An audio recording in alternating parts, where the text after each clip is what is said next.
2025 has seen several Chinese movies achieve remarkable international success. Daniel Loria is Senior Vice President of Content Strategy and Editorial Director at Box Office Pro. He joins me now to discuss the importance of the Chinese market for US movies. Good to see you, Daniel. Thanks for joining us today. Can you tell us about the phenomenon, especially the success of movies like Ne Zha 2 in terms of Chinese films in the US?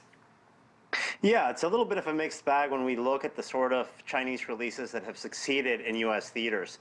There's no question that Ne Zha 2 is the movie of the year at the global box office.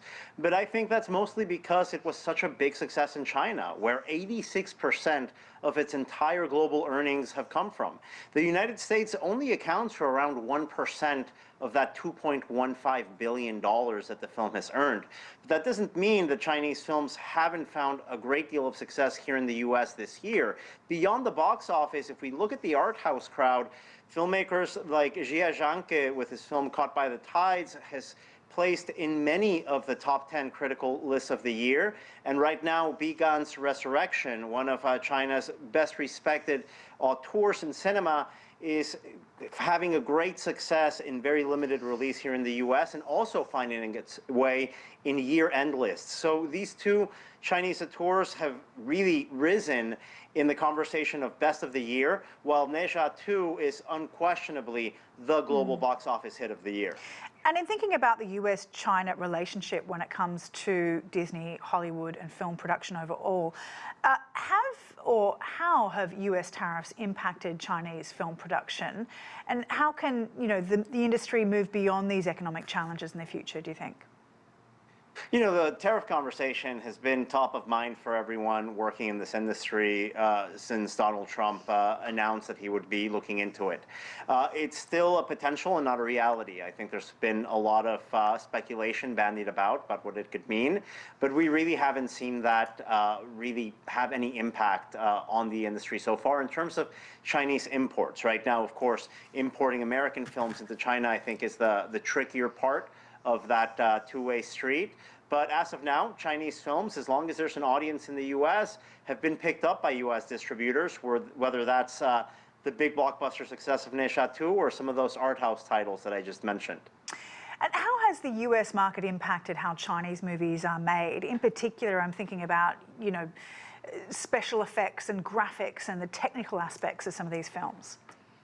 You know, cinema is a global language. I got to interview Bi Gan, the director of Resurrection, a little bit ago, asking him, hey, for a Chinese filmmaker tackling very esoteric subjects, you've had a universal, really international appeal for your films. What is it about that? And he really pointed me to the fact that both in China and around the world, film is a language that we all share. And I think the metrics of what a good movie is, what an entertaining movie is, that's something shared by audiences worldwide. So if the movie is good, the barrier to entry is lower than ever before. Subtitles are no longer the, let's say, the impossible challenge that they seem to be 20, 25 years ago. Right now, audiences are willing to give films from all over the world a shot, whether that's at home or in cinemas.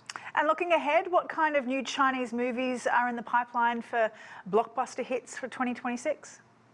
The domestic Chinese industry is full of surprises, and it's really one of the few industries that can achieve billion-dollar hits onto themselves, that they really don't have to depend on any other market to get to that stratosphere. Ne Zha 2 being a perfect example of that sort of success. So rather than, let's say, many other international industries or international production hubs, China doesn't really rely on what trends are elsewhere. They really look inward to see what sort of themes and films and storylines resonate.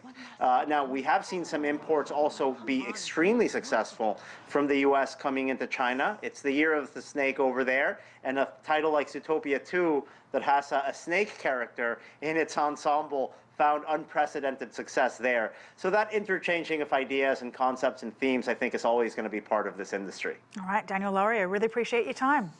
Thank you so much for having me.